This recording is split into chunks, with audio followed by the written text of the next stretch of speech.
من الشيطان الرجيم بسم الله الرحمن الرحيم السلام عليكم ورحمة الله وبركاته للنبي المصطفى رسول الله صلى الله عليه وسلم وإلى أرواح والدينا ومعلمينا وذوي الحقوق علينا أجمعين الفاتحة أعوذ بالله من الشيطان الرجيم بسم الله الرحمن الرحيم الحمد لله رب العالمين الرحمن الرحيم مالك يوم الدين إياك نعبد وإياك نستعين اهدنا الصراط المستقيم صراط الذين أنعمت عليهم غير المغضوب عليهم ولا الضالين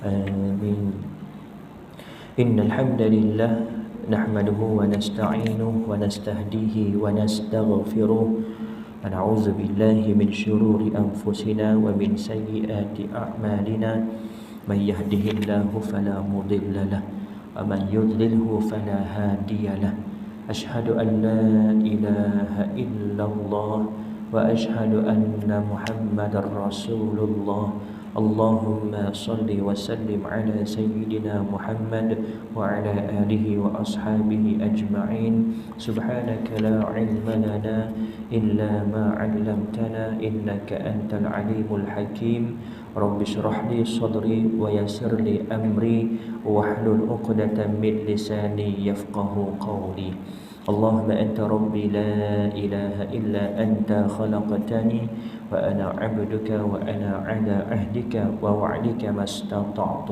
أعوذ بك من شر ما صنعت أبوء لك بنعمتك علي وأبوء بذنبي فاغفر لي فإنه لا يغفر الذنوب إلا أنت. Yang dihormati Tuan Nazir, Tuan Imam, pegawai serta ahli jawatan kuasa Masjid Inayatul Rahman di Kampung Batu Laut, yang dimuliakan para alim ulama, asatizah di kalangan tuan-tuan dan juga puan-puan, seterusnya muslimin muslimat hadirin hadirat. Pertama dan selama-lamanya, marilah kita merafakkan kesyukuran kehadrat Allah Subhanahu wa taala kerana dengan rahmat dan keizinan dapat kita bertemu pada malam ini, sama-sama mengerjakan solat fardu maghrib secara berjemaah, dan insya-Allah seperti mana yang telah dijadualkan pada malam ini, pengajian kuliah bulanan faraid dalam kitab Faham Faraid kita sebulan sekali pada hari Jumaat minggu yang pertama. Mudah-mudahan perjumpaan kita pada malam ini termasuk dalam salah satu daripada taman-taman syurga Raudhatul Jannah yang dijanjikan oleh Nabi SAW, dan merupakan amalan kebaikan kita yang mana kita akan bawa bersama-sama ketika bertemu dengan Allah Subhanahu wa taala fi yaumil mahsyar nanti.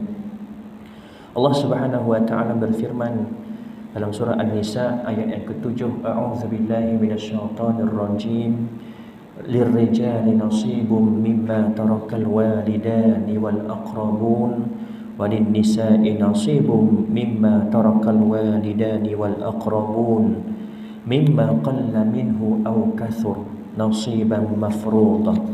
Yang bermaksud bagi golongan lelaki ada bahagian pusaka dari peninggalan ibu bapa dan kerabat, dan bagi golongan perempuan pula ada bahagian pusaka daripada peninggalan ibu bapa dan kerabat, sama ada sedikit atau banyak daripada harta yang ditinggalkan itu, iaitu bahagian yang telah diwajibkan, yakni ditentukan oleh Allah Subhanahu wa taala. Aqala Nabi sallallahu alaihi wasallam, ta'allamul Qur'ana wa 'allimuhun nas wa ta'allamul fara'idha wa 'allimuha fa inni imru'un maqbudun wal 'ilmun marfu'un wa yushiqu ay yakhtalifa ithnani fil fariidati wal mis'alati fala yajidani ahadan yukhbiruhuma.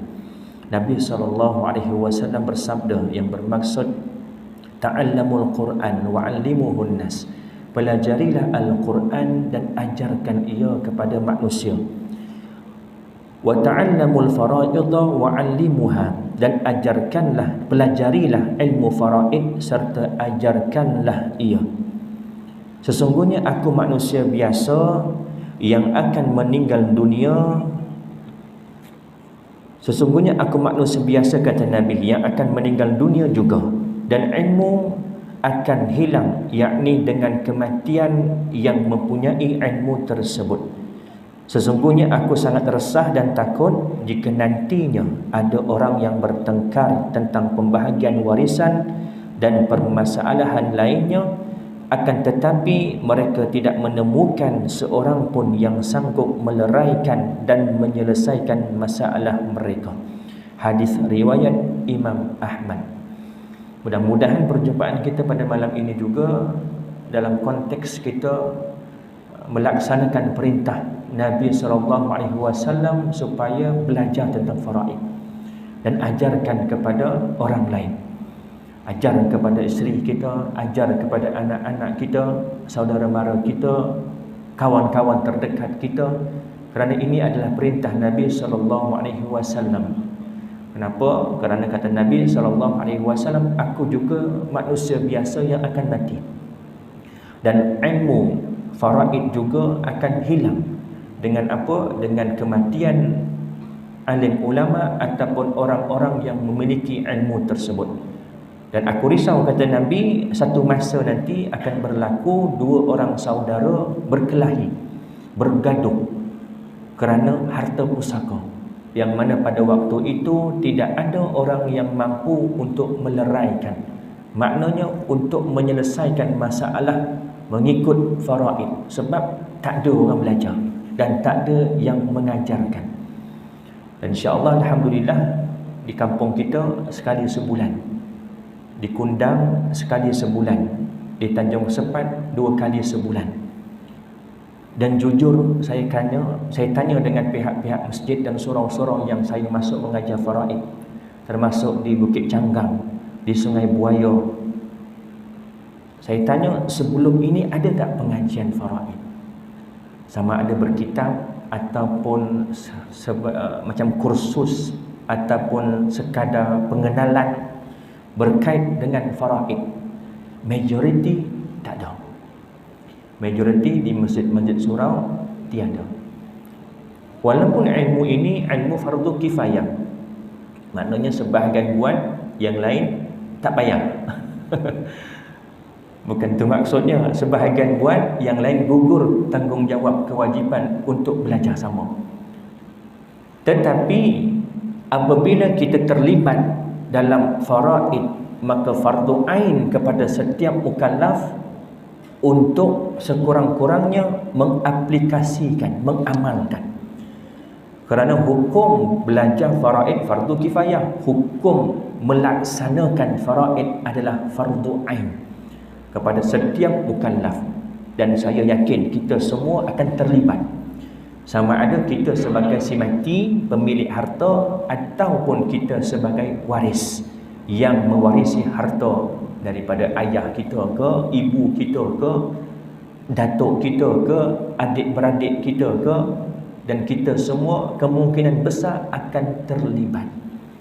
Jadi tak nak kita kena tahu sekurang-kurangnya perkara asas berkait dengan hukum. Tak tahu cara nak kira tak apa lagi, tetapi tahu dari segi hukum apa nak kena buat dengan harta si mati bila berlaku kematian, bagaimana pembahagiannya, ibu dapat berapa, ayah dapat berapa, pasangan dapat berapa, anak-anak dapat berapa, dan sebagainya.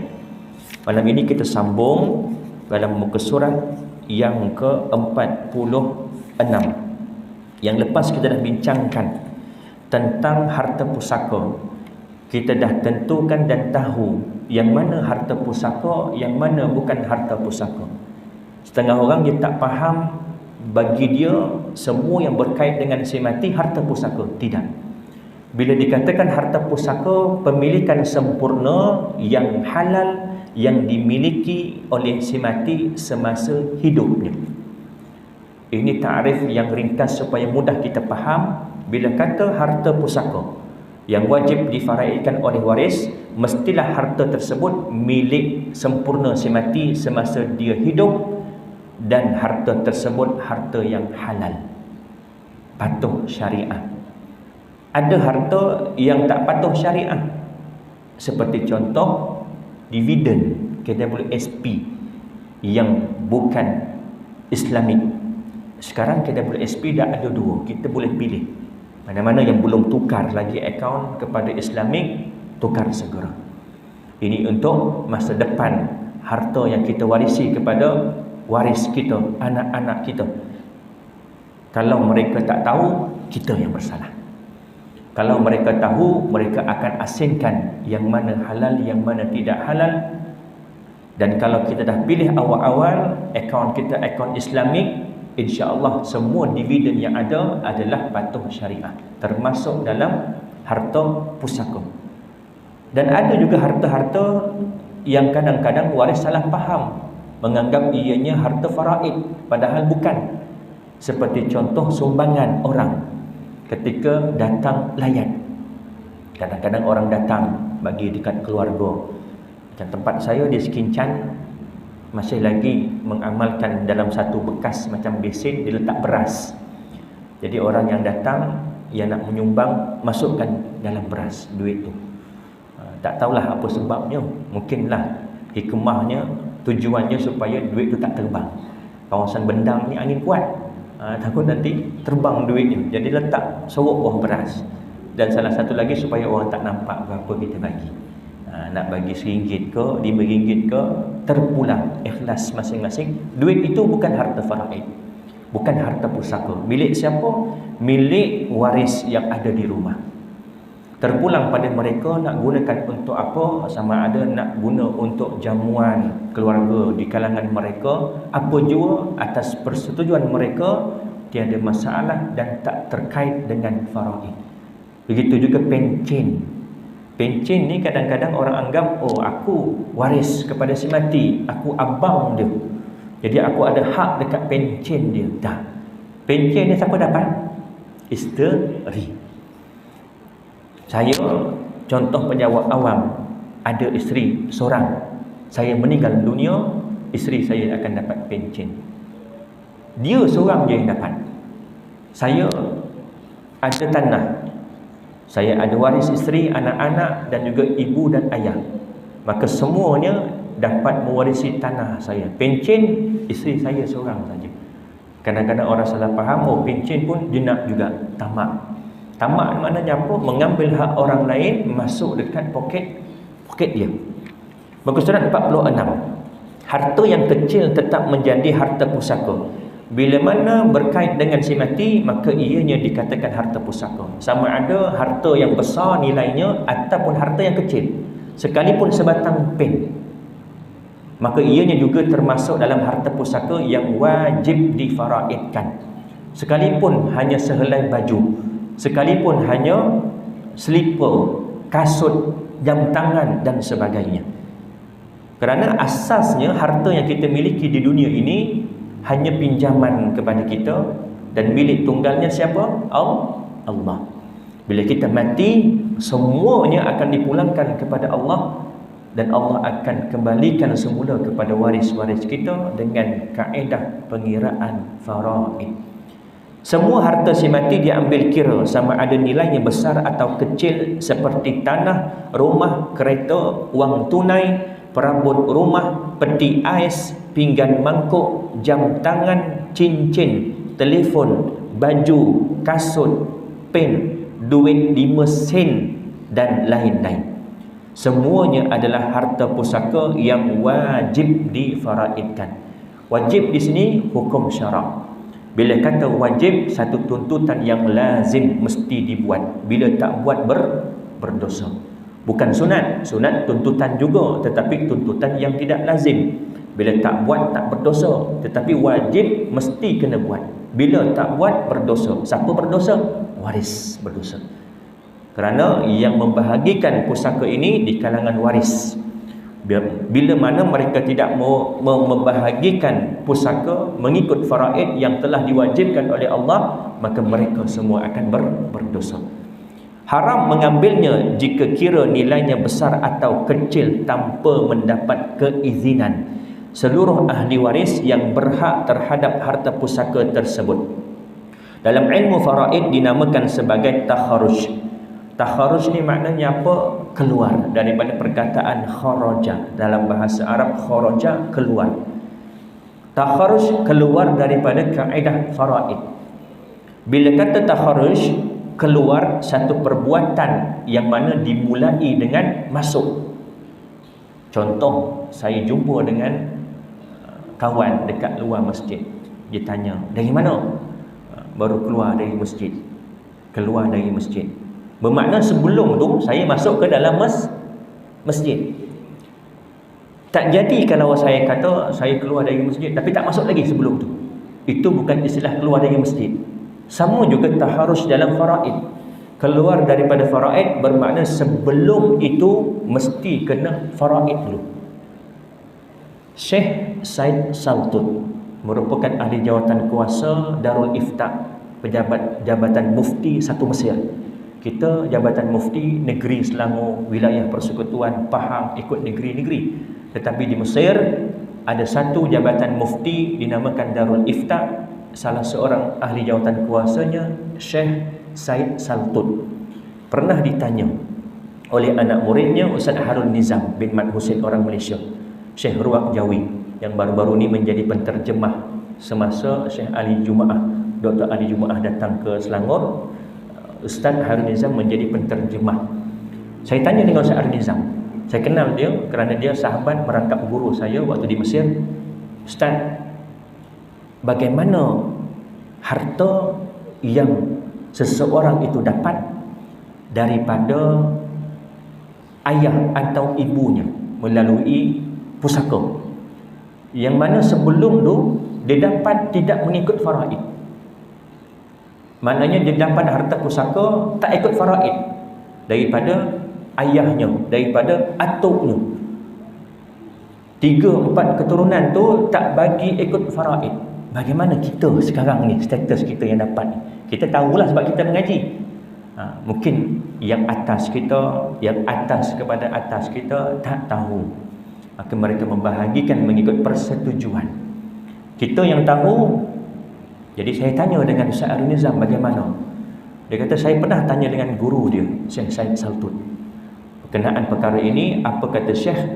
Jika kita tahu harta yang kita dapat sekarang ini daripada pusaka mak ayah kita, sama ada mak kita, ayah kita, yang mana mereka dapat sebelum ini tidak mengikut faraid, wajib kita pulangkan balik.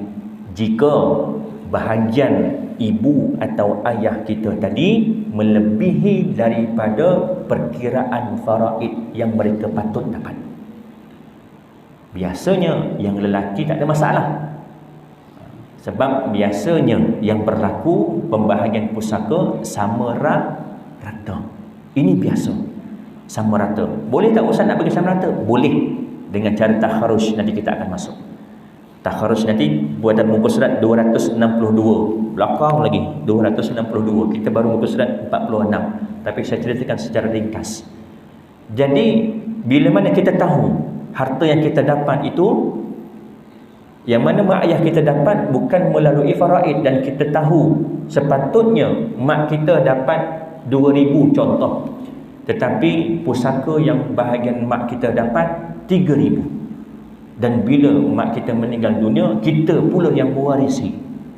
Kita tahu duit itu, harta itu lebih daripada sepatutnya, wajib kita ambil dan pulangkan yang lebihan tadi kepada waris-waris yang sepatutnya dapat mengikut kiraan faraid. Sepatutnya dapat banyak, jadi sedikit jika tidak mengikut kaedah takharuj. Apa syarat takharuj? Dia nak keluar daripada kaedah faraid. Ada 4 syarat.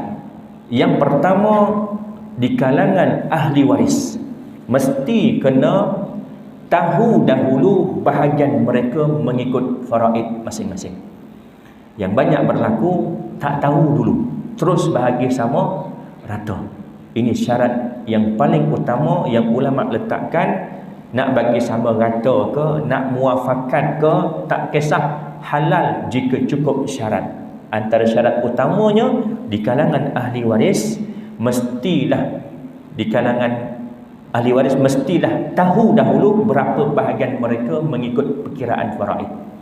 Ayah berapa 1/6, ibu berapa 1/6, isteri berapa 1/8, anak-anak lelaki perempuan dapat nisbah 2 bahagian lelaki, 1 bahagian perempuan. Dah cukup, itu je nak tahu. Syaratnya kena tahu dulu. Yang kedua, syaratnya mesti di kalangan ahli waris yang mewarisi harta tersebut aqil dan juga baligh. Bila kata aqil, yang ada masalah mental. Walaupun dia dah besar, dah baligh, tetapi ada masalah mental, tak cukup syarat. Ada kanak-kanak yang belum baligh, walaupun mulut dia kata tak apa, saya setuju bagi sama rata, tak cukup syarat. Mesti syaratnya aqil dan juga baligh di kalangan semua ahli waris yang nak bersepakat. Kalau tak cukup syarat ni macam mana ustaz? Bagi bahagian mereka mengikut faraid. Tak boleh untuk sama rata walaupun mereka bersetuju secara mulut, kerana mereka belum cukup syarat untuk memutuskan keputusan, belum cukup aqil atau belum cukup baligh. Yang ketiga, di kalangan ahli waris, bila ada yang nak menyerahkan haknya yang daripada banyak asalnya menjadi sedikit, sepatutnya dapat 3,000, tetapi nak sepakat bagi sama rata jadi 2,500. Yang lebih asalnya jadi kurang, mesti kena ada keredaan dia, mesti kena ada persetujuan dia dengan rela hati, bukan terpaksa.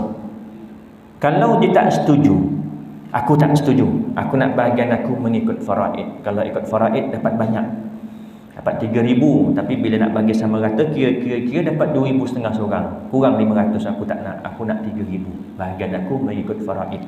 Yang lain haram, kata dia tamak. Tamak ni maknanya apa? Ambil hak orang lain masuk poket dia. Yang kawan ni tamak ke? Tidak. Dia bukan tamak, dia nak ambil hak yang telah ditetapkan oleh Allah, pemilik harta yang mutlak, yang menentukan kadar ini. Yang ni dapat berapa, ni dapat berapa. Biasa adik-beradik lah, lelaki perempuan.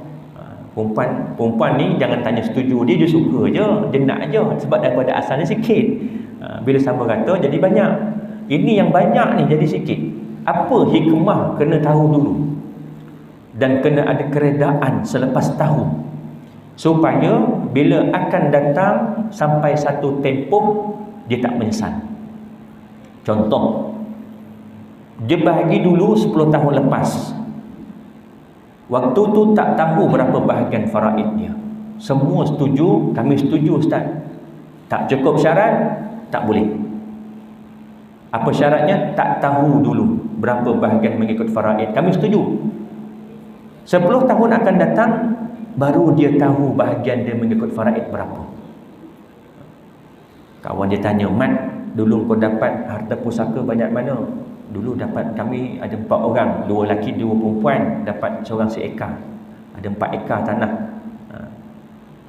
Tak ikut faraid ke? Tak, kami dah setuju, sama suka. Tahu tak berapa faraid? Tak tahu. Mari sini aku kirakan. Ni dah tahu dah kan, masing-masing dah belajar faraid ni. Tunjuk, bagi tahu. Sepatutnya bahagian kau ni lebih daripada seekar. Contoh, boleh jadi 1.25 ekar, 1 ekar suku, contoh. Agak-agak apa respon dia? Aduh, kenapa dulu bagi sama kata? Ini hikmah kenapa ulama mensyaratkan kena tahu dahulu berapa jatah atau bahagian mereka, dan bila mereka dah tahu, mereka rela hati untuk menyerahkan bahagian mereka yang daripada banyak menjadi sedikit. Cukup syarat ini, silakan. Nak bagi sama rata ke, nak bagi muafakat ke, tak nak ambil langsung pun tak apa. Contoh, saya tak nak semua, tak apalah, ambil lah. Kena tahu dulu berapa faraid, berapa kadarnya, 5 juta. Fikir 2 kali. Nak bagi tak nak, ambil separuh lah. Sebab tahu berapa nilai. Kalau kita tak tahu, Haji nak sumbang dekat masjid berapa, tak tahu. Tapi nak sumbang, saya nak sumbang kat masjid. Berapa, tak tahu. Tak mau jadi punya. Dia mesti kena tahu berapa jumlah dia nak sumbang dekat masjid. Nak wakafkan, contoh dia nak wakaf dekat masjid. Berapa dia nak wakaf, tak tahu. Kena tahu je. Tak apa, saya nak sumbang juga. Berapa, tak tahu. Tak akan jadi. Kena tahu nilainya berapa. Ini antara syarat-syarat yang wajib waris patuhi. Jika misal kata tidak dipatuhi, wajib pulangkan balik. Dan jikalau mereka semua dah tahu, kemudian rela hati melepaskan, maka alhamdulillah, kita dapat daripada harta yang halal. Allahumma salli ala sayyidina Muhammad.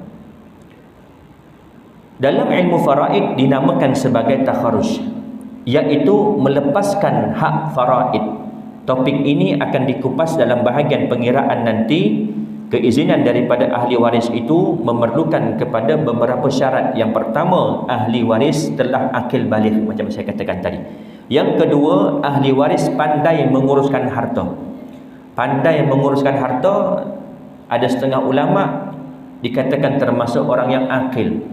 Tetapi ada yang tambah, kalau misalnya kata dia dah baligh dan akil tetapi tak pandai menguruskan harta, juga belum cukup syarat. Ada tak orang macam tu? Ada. Dia dah baligh, dia dah akil tetapi tak tahu nak menguruskan harta. Kalau bagi 1 juta, seminggu habis. Kalau bagi 2 juta, 2 minggu habis. Sebab tak tahu nak menguruskan harta. Kemudian syarat yang ketiga, ahli waris tahu dan faham bahagian faraid masing-masing. Dan yang keempat, ahli waris mengizinkan dengan sukarela, sama ada dengan cara dibayarkan bahagian mereka kepada mereka, yakni dengan cara tebus hak atau tidak dibayarkan. Makna tebus hak ni bagaimana? Satu tanah sepatutnya ada 2 nama, tetapi yang seorang ni kata, tak apalah, aku tak nak tanah, tetapi kau bayar dengan nilaian tanah tadi, bahagian aku 1/2, kira 1/2, setengah ekar, lebih kurang dalam 50,000 contoh. Dia bayar 50,000. Ini namanya menebus hak. Kalau dia kata tak apalah, 50,000 tak apalah, ambil lah, aku bagi je, tak apalah, tak ada, aku tak dapat pun tak apa. Yang tu dinamakan menebus hak. Syaratnya kena tahu dulu. Ustaz, kalau dah tak tahu macam mana Ustaz? Kami tak tahu atuk nenek kami ni bahagi ikut faraid ke tidak, mak ayah kami ikut bahagi ikut faraid ke tidak, macam mana kami nak buat sekarang? La yukallifullahu nafsan illa wus'aha. Kita serah kepada Allah Subhanahu wa taala. Benda yang kita tidak tahu tidak akan ditaklifkan kepada kita. Namun jika kita tahu, wajib kita pulangkan balik hak tersebut kepada waris yang berhak. Contohnya, anak lelaki mengambil jam tangan arwah ayahnya tanpa meminta izin daripada ibu dan adik-beradik yang lain. Perbuatan tersebut adalah haram, kerana terdapat hak mereka dalam harta tersebut. Termasuk pen satu pun wajib difaraidkan.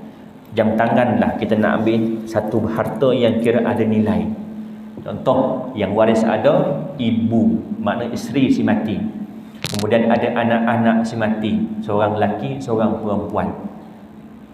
Meninggal dunia ini, lelaki ini dia tak ada ayah, tak ada ibu, cuma ada isteri seorang, anak lelaki seorang, anak perempuan seorang. Maka 3 orang ini sahaja yang akan menjadi waris. Isteri dapat berapa? 1/8. Bakinya 7/8 dibahagikan kepada anak lelaki dan perempuan dengan nisbah lelaki 2 bahagian, perempuan 1 bahagian. Contoh adalah 8,000. 1,000 untuk isteri si mati, manakala 7,000 tadi dibahagikan dengan 3. 2 bahagiannya untuk anak lelaki dan 1 bahagian untuk anak perempuan. Macam mana nak kira nisbah 1/2? Kalau contoh 3 lelaki, 3 perempuan. Yang lelaki kalikan 2 tambah yang perempuan. Contoh 3 lelaki, 3 perempuan. 3 lelaki kali 2. 3 kali 2 6. Tambah 3 yang perempuan, jadi 9. Jadi bahagian lelaki 2/9, bahagian perempuan 1/9. Contoh lain, 3 lelaki, 6 perempuan. 3 lelaki kali dengan 2, jadi 6. tambah perempuan ada berapa? 6. 6 tambah 6, 12. Lelaki 2/12, perempuan 1/12. Maka dapatlah nisbah 2 lelaki, 2 perempuan. Yusikumullahu fi auladikum, kata Allah dalam Al-Quran, telah diwasiatkan harta pusaka kepada anak-anak kamu. Lirrijali nasibum mimma yusikumullahu fi auladikum lizzakari mithlu hazzil unsayain. Bagi lelaki 2 bahagian daripada bahagian perempuan. Ini maksudnya nisbah 1 dengan 2. Kalau seorang lelaki, seorang perempuan, 1 lelaki kali 2, 2 tambah 1, 3.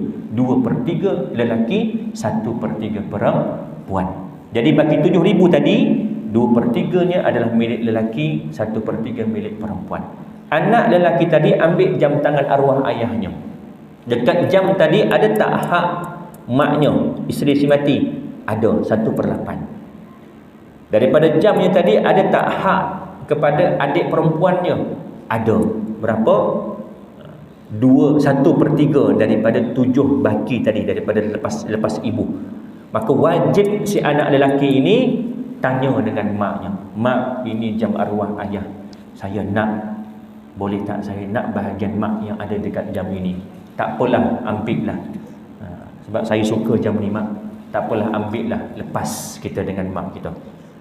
Seorang lagi pula dengan adik-beradik kita, adik kita yang perempuan. Dek, ini jam arwah ayah, bahagian kau ada dekat sini. Abang nak, boleh tak? Boleh bang, tapi abang kena bayar dekat saya RM50. Wajib bagi. Sebab itu namanya menebus hak. Ni banyak yang berlaku, ambil senyap-senyap.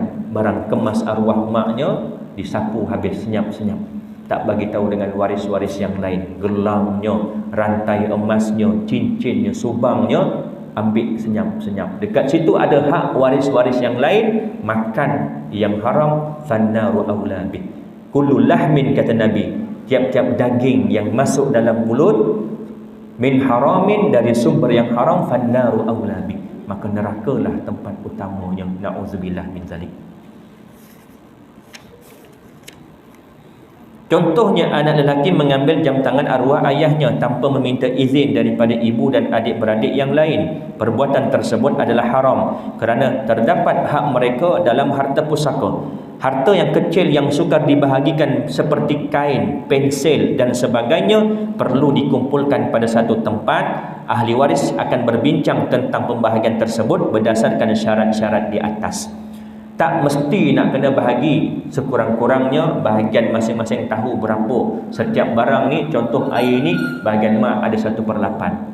Jadi bila seseorang waris yang nak ambil barang tersebut, maklumkan kepada yang lain. Kalau yang lain setuju, selesai masalah. Kalau ada yang tak setuju, jenak hak dia, wajib kita tebus. Itu saja. Supaya apa? Barang yang kita dapat dalam bentuk yang halal sepenuhnya. Kita tak ambil hak orang lain. Kenapa nak kena cepat menentukan faraid? Kadang-kadang orang, persepsi orang kita, kubur merah lagi sibuk cerita pasal harta. Kau ni arwah ayah kubur merah lagi dah sibuk cerita pasal harta. Sedangkan dalam Islam kita dituntut supaya segera untuk menentukan. Hikmah di sebalik kenapa perlu disegerakan menentukan, supaya apa? Kita faham proses nak tukar nama. Contoh tanah. Nak tukar nama bukan ambil masa yang singkat, bukan sebulan 2 bulan. Kadang-kadang makan tahun. Boleh jadi setahun, boleh jadi 6 bulan tu paling cepatlah. Kadang ada yang sampai bertahun-tahun. Sebab waris-waris tak bagi komitmen, maka tertangguh. Daripada tempoh tersebut, tanah tersebut ada tak hasil? Ada. Macam mana nak bahagikan kalau tak tahu? Sebab itu Islam menuntut supaya disegerakan, tentukan bahagian. Daripada tanah ini ada bahagian mak 1/8, ada bahagian abang contoh 1/3, ada bahagian adik yang perempuan 1/6, bahagian adik yang lelaki 1/3. Jadi ada hasil daripada tanah tersebut, bagi siap-siap 1/8 untuk mak, 1/2 untuk abang, 1/3 untuk adik contoh. Sebab dah tahu. Ini kalau tak tahu macam mana? makan seorang. Itu namanya makan seorang. Dia ingat selagi belum tukar nama, hasil dia milik dia seorang. Sebab dia yang menguruskan. Tak. Ini harta waris si mati yang wajib difaraidkan. Betul, belum sempat tukar nama, belum selesai, tetapi daripada tanah tersebut ada hasil. Hasil tu adalah milik waris yang telah ditetapkan dalam faraid. Contohnya, Zaid meninggal dunia dan meninggalkan isteri, bapa, ibu dan seorang anak lelaki. Setelah pengiraan dibuat, pembahagian faraid adalah seperti berikut. Isteri akan dapat berapa? 1/8, kerana si mati ada anak. Bapa dapat berapa? 1/6, kerana si mati ada anak. Kemudian ibu dapat berapa? Ibu dapat 1/6 juga, kerana si mati ada anak. Kemudian anak lelaki akan dapat asabah. Asabah ni maknanya apa? Baki. Selesai daripada yang fardu. Yang fardu ni maknanya apa? Ashabul furud yang telah ditentukan. Walakum nisfu ma taraka azwajukum illam yakul lahunna walad. Bagi kamu lelaki, suami-suami akan mendapat 1/2 daripada harta peninggalan isteri-isteri kamu sekiranya mereka tidak mempunyai anak. Ini ashabul fardu. Maknanya orang yang mendapat melalui fardu, kena dahulukan yang fardu. Asabah selepas daripada fardu yang dah dapat, barulah ada baki milik asabah, milik baki, iaitu anak lelaki. Sekarang ada waris bapa, ada waris ibu, ada waris isteri, baru anak. Maka dahulukan dulu yang fardu. Isterinya dapat 1/8, ibu dapat 1/6, bapa dapat 1/6. Bakinya baru dapat dekat anak lelaki tadi. Ahli waris telah tahu dan faham bahagian faraid masing-masing dan mereka cukup syarat untuk takharuj. Harta-harta Zaid yang kecil dikumpulkan di ruang tamu contohnya. Kemudian ahli waris tersebut berbincang. Isteri Zaid meminta keizinan daripada ahli waris yang lain untuk mengambil jam tangan Zaid dan mereka mengizinkan. Bapa Zaid mencadangkan agar koleksi buku Zaid diberikan kepada perpustakaan dan semua waris bersetuju. Ibu Zaid ingin mengambil pen Zaid dan semua mengizinkan. Kemudian anak lelaki Zaid mahu mengambil telefon pintar Zaid. Semua mengizinkan kecuali isteri Zaid. Dia minta anak Zaid membayar bahagiannya pada telefon tersebut. Harga telefon itu RM800. Bahagian isteri Zaid ialah 1/8, bermakna RM100. Jadi anak Zaid perlu membayar RM100 kepada isteri Zaid untuk memiliki telefon tersebut. Apa jua harta, yang paling penting kita kena maklum. Kita tahu waris berapa orang. Ada adik-beradik 3 orang. Ada mak, tak ada waris lagi dah. Apa-apa harta si mati yang kita nak ambil, wajib kena tanya dengan semua waris. Kalau misal kata mereka setuju, alhamdulillah menjadi milik kita. Kalau ada yang tak bersetuju, berapa bahagian dia, wajib kita tebus. Berapa hak dia, nilai dia. Harta yang bernilai tinggi seperti rumah dan tanah boleh juga dilakukan seperti ini. Tapi biasanya orang tak buat macam ni. Mesti kena melalui unit pusaka kecil, amanah raya, mahkamah tinggi dan sebagainya. Sebab nilainya besar dan melibatkan akta itu, akta ini, akta kanun tanah negara dan sebagainya. Kena ada panggil bicara, kena ada lantik pemegang amanah yang menguruskan dan sebagainya. Itu semua proses-proses yang perlu dilakukan di unit pusaka kecil bagi aset yang nilainya kurang daripada 2 juta. Yang lebih daripada 2 juta kena berurusan di mana? Di mahkamah tinggi. Perkara yang wajib ditunaikan terhadap harta pusaka dalam bab al-huququ al-muta'alliqatu bitirkah. Harta pusaka seseorang yang telah meninggal dunia tidak boleh diberikan secara langsung kepada ahli warisnya, melainkan setelah dilaksanakan 4 perkara, iaitu tuntutan harta pusaka secara langsung, menguruskan jenazah, membayar hutang dan menunaikan wasiat si mati jika ada. Perkara-perkara tersebut wajib ditunaikan dengan menggunakan harta si mati mengikut turutan tertib. Bila berlaku kematian, jangan fikir terus nak faraid. Bila berlaku kematian, waris yang terus nak faraid ini yang boleh menimbulkan persepsi buruk. Itu yang timbul kubur merah lagi, saya buat cerita pasal faraid. Hakikatnya kita sebagai waris, kita kena tahu apa yang perlu kita lakukan kepada harta si mati. Faraid ini di tempat yang kelima.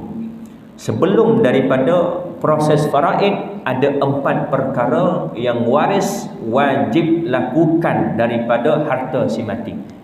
Sama ada ahli waris yang lain bersetuju ataupun tidak, 4 perkara ini wajib dilakukan dan menggunakan harta si mati jika memerlukan kos. Apa dia? Yang pertama, tuntutan harta pusaka secara langsung.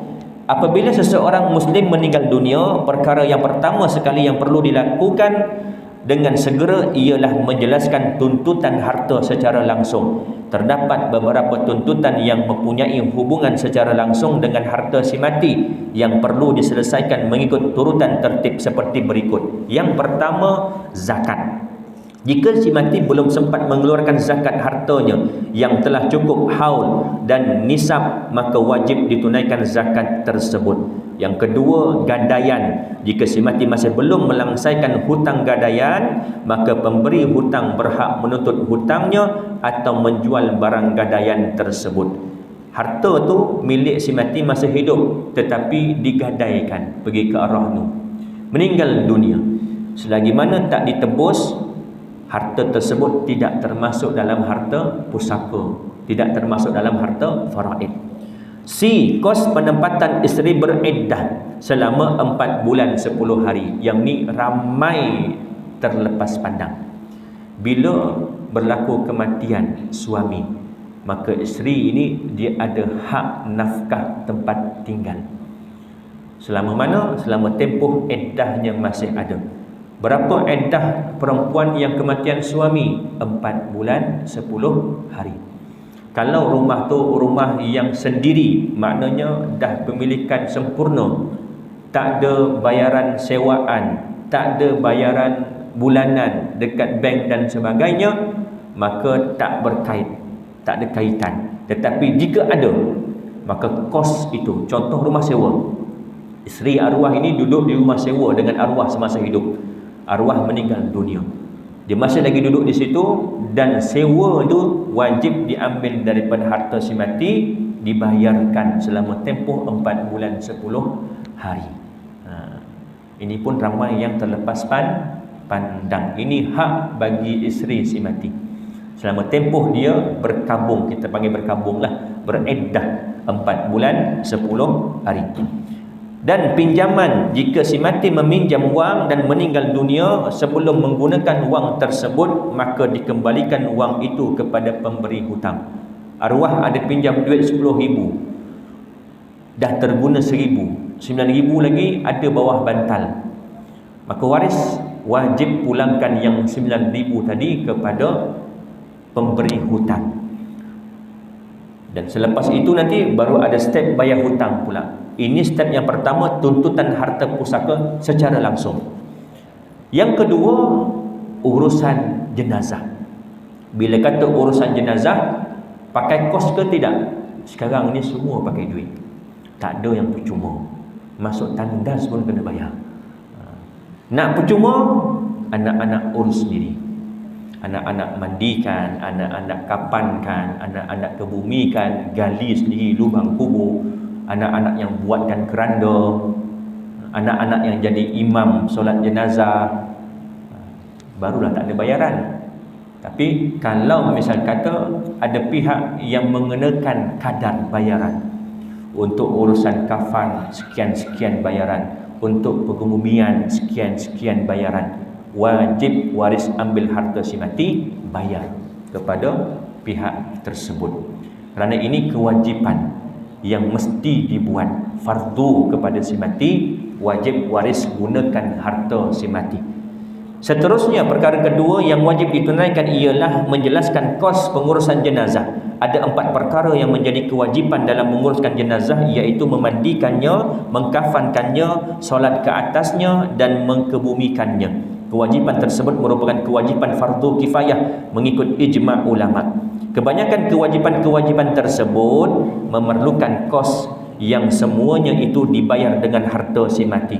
Jika terdapat ahli waris atau sesiapa sahaja yang ingin membayarkan kos tersebut, maka ia tiada mengapa. Maknanya, kalaulah bisa kata ada orang yang nak bayarkan, maka waris tak perlu ambil lagi harta si mati untuk kos-kos tersebut.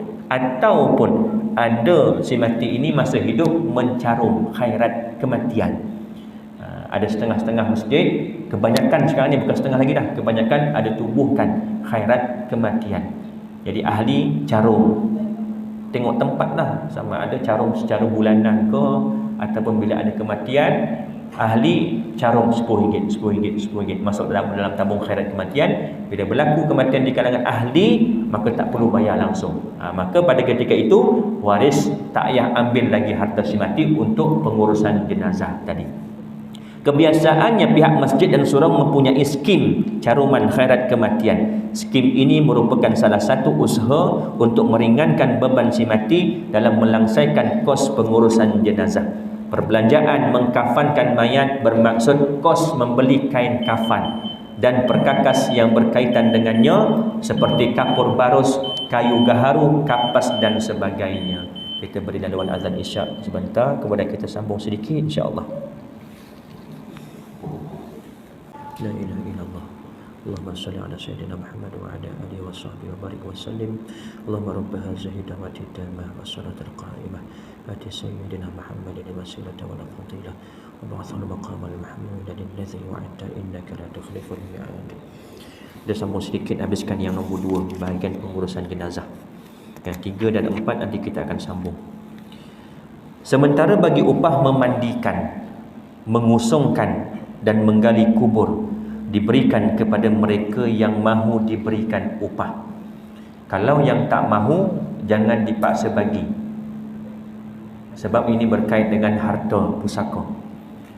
Kalau diminta, wajib bagi. Kalau kita bagi, dia terima, bagi. Kalau kita bagi, dia tak terima, ambil balik, masuk balik dalam harta si mati yang wajib difaraidkan. Kalau dia minta, kita wajib bagi.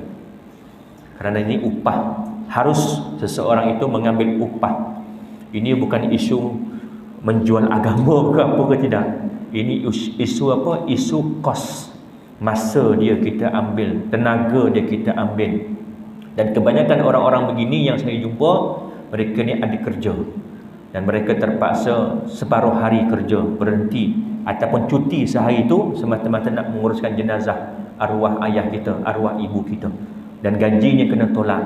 Jadi bila dia minta, wajib kita sebagai waris bayar kepada dia. Tak nak bayar, urus sendiri. Sebab tu anak-anak kalau ramai, nak jadi apa pun tak kisah, sekurang-kurang tahu menguruskan jenazah kita bila kita tak ada nanti.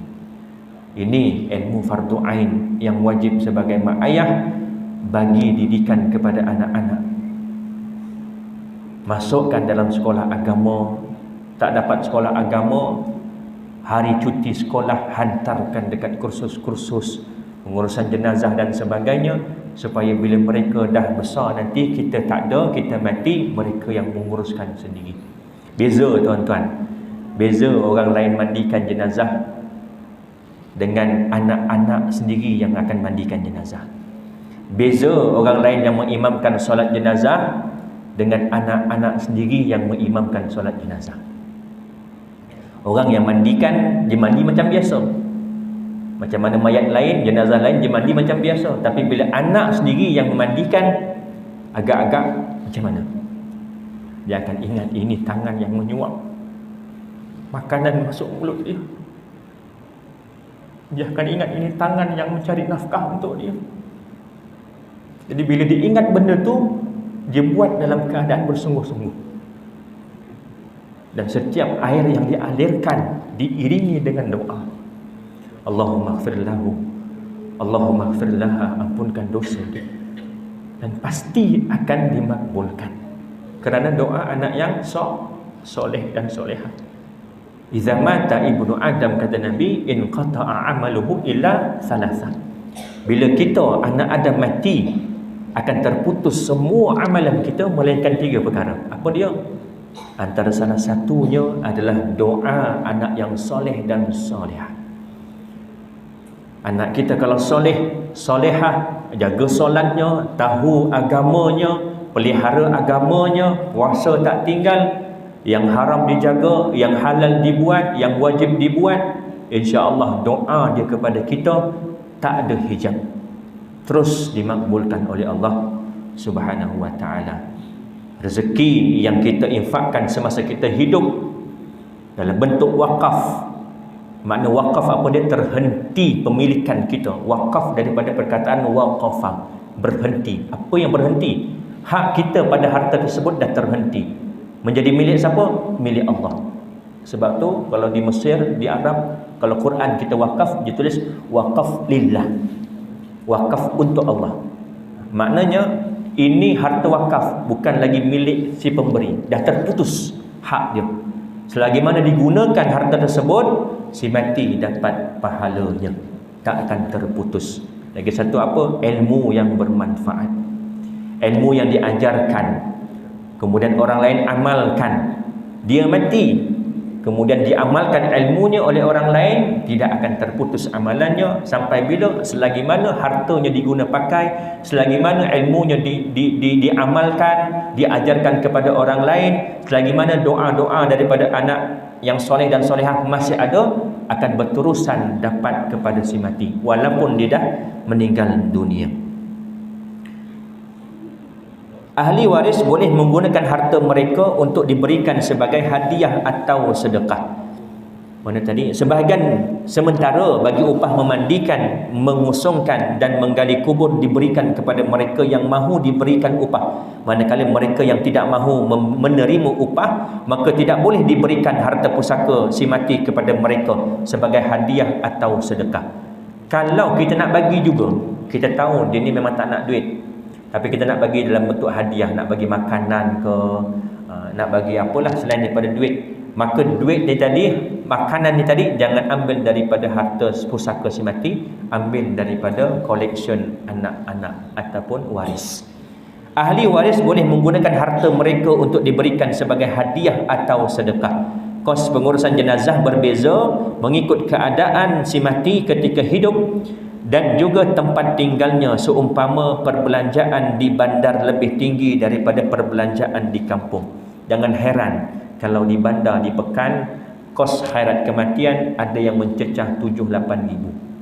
Kita di kampung mungkin 1,000, mungkin 2,000. Ada setengah-setengah masjid, kebanyakan 3,000 lah, sekitar 3,000 untuk kos. Kalau dia belah Pekan, ikut rate-nya berapa, sebab semua tu melibatkan kos. Perbelanjaan tersebut perlu dikawal supaya tidak berlaku pembaziran dan tidak terlalu berjimat. Kebiasaannya kos pengurusan jenazah di surau atau masjid didatangkan dalam satu pakej yang lengkap, iaitu dari memandikan jenazah sehingga dikebumikan. Ada setengah masjid dia letak pakej terus, harus, bukan haram, harus terpulang pada pentadbiran masjid. Ada setengah yang berlaku mandi dengan kafan kat hospital. Jadi ada bayaran tak? Ada bayaran. Maka wajib ambil daripada harta si mati, bayar kepada pihak hospital berapa charge-nya untuk pengurusan mandi dan kafan. Balik bawa ke rumah, barulah solat ke bumi. Ada tak kos? Ada, ambil daripada harta si mati, berikan kepada orang yang menguruskan. Bagi jenazah isteri dan anak-anak di bawah tanggungan, kos pengurusan jenazah mereka ditanggung oleh suami atau bapa mereka walaupun mereka mempunyai harta yang banyak.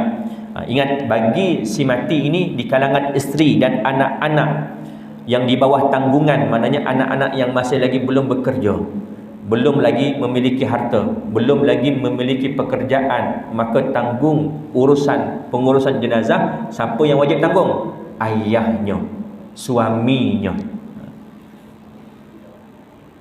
Walaupun mereka mempunyai harta yang banyak, tanggungjawab setelah mereka mati adalah sama seperti tanggungjawab semasa mereka masih hidup. Jikalau si mati seorang yang miskin dan tidak mempunyai harta yang cukup untuk membayar kos pengurusan jenazahnya, maka tanggungjawab dipikul oleh mereka yang berikut mengikut tertib. Yang pertama, mereka yang wajib memberi nafkah kepadanya. Waktu si mati ini hidup, siapa yang sepatutnya wajib memberi nafkah kepada dia? Adik-beradik dia. Mak ayah dah tak ada, anak tak ada, suami tak ada, tak pernah berkahwin. Jadi ada adik-beradik, maka adik-beradik yang wajib mengeluarkan kos sekiranya si mati ini tak ada harta. Jadi wajib adik-beradik yang mengeluarkan kos untuk pengurusan jenazah. Kalaulah misal kata tak ada adik-beradik sebatang kara, siapa? Baitul Mal. Baitul Mal ni pihak zakat lah. Maklumkan dengan amil. Kita di setiap masjid ada ketua amil karyah. Ada amil karyah, maklumkan jika benar si mati ini tidak ada harta dan tidak ada saudara mara, maka wajib maklumkan kepada pihak zakat supaya ambil kos untuk pengurusan jenazah si mati. Ini kewajipan Baitul Mal. Dan yang ketiga, orang Islam yang kaya.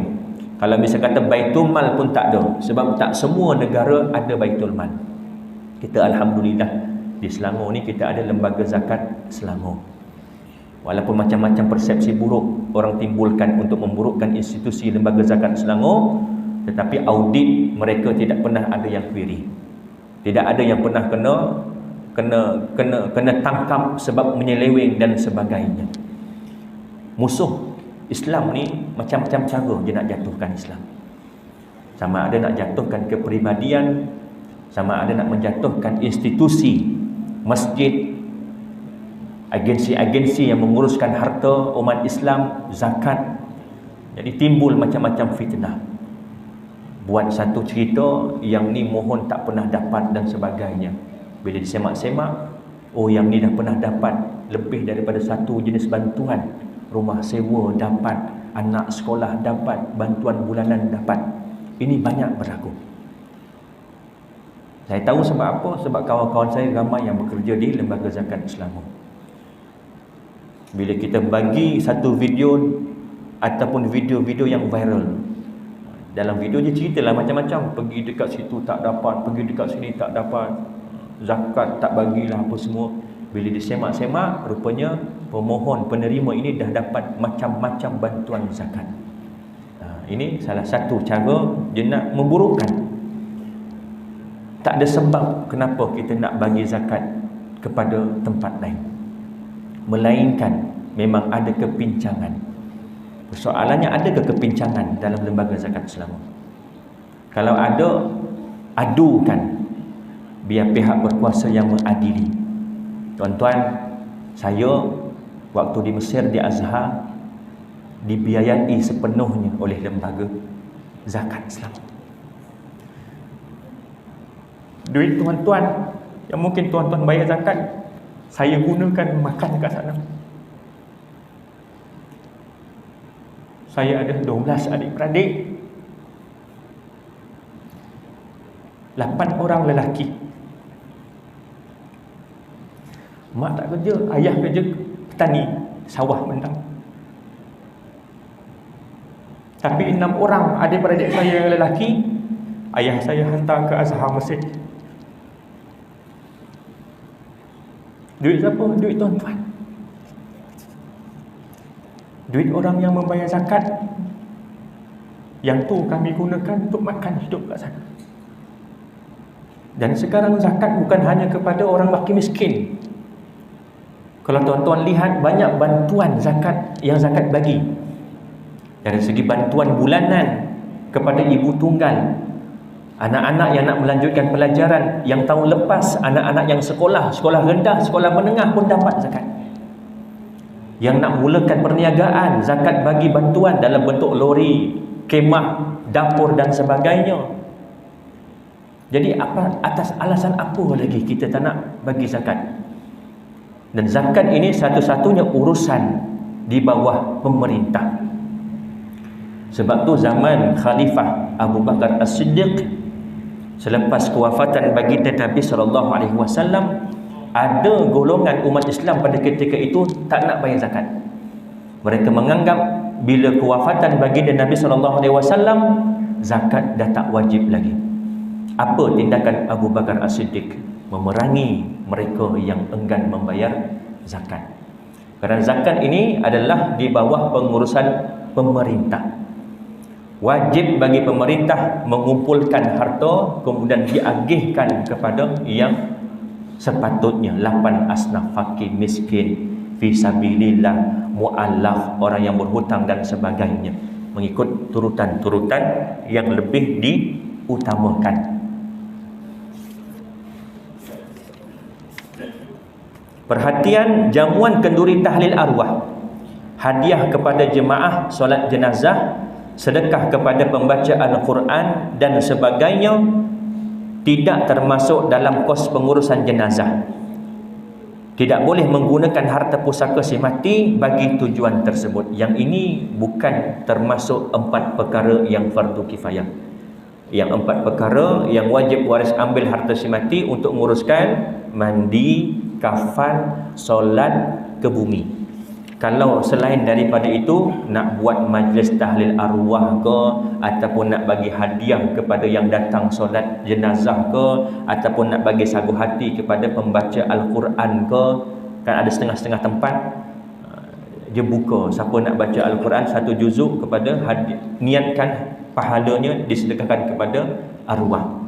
Kadang-kadang ada yang bagi ni sagu hati kepada pembaca Al-Quran. Soal terima tak terima, itu perkara kedua, itu khilaf ulama. Tetapi dari segi hukum, duit itu nak bayar daripada duit mana? Tak boleh diambil daripada harta si mati, kerana itu bukan untuk 4 perkara yang fardu tadi, mandi, solat, kafan dengan ke bumi. Kalau nak bagi juga, nak buat juga tahlil arwah, gunakan duit daripada duit waris, collect, ataupun duit orang bagi semasa layan. Orang datang ziarah, bagi duit, kumpulkan duit tu, sepakat semua, kita gunakan untuk kos kenduri tahlil. Boleh, tak ada masalah. Yang penting jangan digunakan daripada harta si mati. Sebelum faraid. Lepas faraid, tak ada masalah dah. Sebab lepas faraid dah jadi milik waris. Terpulang pada dia pula nak gunakan sepenuhnya untuk support, untuk sponsor kenduri tahlil 10 tahun berturut-turut. Contoh, dia kata, ini bahagian aku dah dapat mengikut faraid, dapat 10 juta. Aku nak niatkan semuanya ini kita gunakan nanti untuk kenduri tahlil tiap-tiap tahun, kenduri haul. Orang Banjar kata bahaul. Bahaul ni maknanya secukup setahun tarikh meninggal, kita buat kenduri tahlil arwah. Kosnya daripada adik-beradik, daripada waris, bukan daripada harta faraid.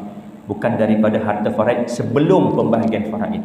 Kalau selepas, silakan, kerana itu dah menjadi milik waris. Kemudian seterusnya yang ketiga, melangsaikan segala hutang dalam tanggungan si mati. InsyaAllah kita akan sambung pada perjumpaan akan datang. Saya rasa cukup sekadar itu. Yang baik itu datang daripada Allah, dan kurang lemah itu datang daripada kelemahan di diri saya.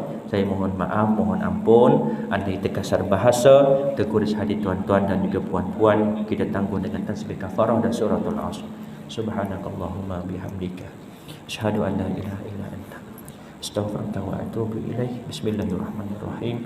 Wal 'ashr innal insana lafi khusr illa alladziina aamanu wa 'amilus shalihaat wa tawassaw bil haqq wa tawassaw bis sabr. Bismillahirrahmanirrahim. Alhamdulillahirabbil alamin, wassalatu wassalamu ala asyrafil anbiya'i wal mursalin wa ala alihi wa sahbihi ajma'in. Allahumma faqihna fid din wa 'allimna at-ta'wil wahdina shiratal mustaqim shiratal ladzina an'amta 'alaihim minan nabiyyin was-siddiqin wasyuhada'i was-salihin. Allahumma arinal haqqa haqqan warzuqna ittiba'ah wa arinal batila batilan warzuqna ijtinabah. Allahumma inna na'udzubika min 'ilmin la yanfa' wa min qalbin la yakhsha wa min nafsin la yashba' wa min da'watin la yustajabu laha. Rabbana atina fid dunya hasanah wa fil akhirati hasanah wa qina 'adzaban nar. Wa sallallahu ala sayyidina Muhammad wa ala alihi wa sahbihi wa baraka wa sallam. Walhamdulillahirabbil alamin. Assalamualaikum warahmatullahi wabarakatuh.